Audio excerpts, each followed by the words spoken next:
वृत्तपत्र कल्याणकारी योजनेकडे लक्ष द्या. काशीनाथ गडकरी यांची मंत्री आबिटकर यांच्याकडे निवेदनाद्वारे मागणी. वृत्तपत्र कल्याणकारी योजनेत लक्ष घालण्याची मागणी गडहिंग्लज शिंदे शिवसेना शहर संघटक काशीनाथ गडकरी यांनी आरोग्यमंत्री प्रकाश आबिटकर यांच्याकडे निवेदनाद्वारे केली.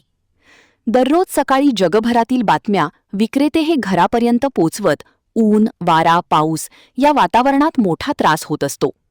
वृत्तपत्र कंपन्या या कमिशनशिवाय काही देत नसल्याने महाराष्ट्रातील पेपर संघटना या गेल्या कित्येक वर्षापासून शासनाकडे मोर्चा आंदोलन करून कल्याणकारी योजनेत समाविष्ट करा म्हणून प्रयत्न करत आहेत. गेल्या 3 महिन्यापूर्वी मंत्री आशिष शेलार यांनी पावसाळी अधिवेशनात वृत्तपत्र एजंट, विक्रेते यांच्यासाठी कल्याणकारी योजना मंजूर करत असल्याचे सांगितले आहे. तरी आपण राज्याचे आरोग्यमंत्री म्हणून यामध्ये लक्ष घालून योजना मंजूर करण्यासाठी सहकार्य करावे अशी मागणी शिंदे शिवसेनेचे शहर संघटक काशीनाथ गडकरी यांनी निवेदनाद्वारे केली. महान कार्य न्यूजसाठी प्रकाश आयनापुरे, चंदगड.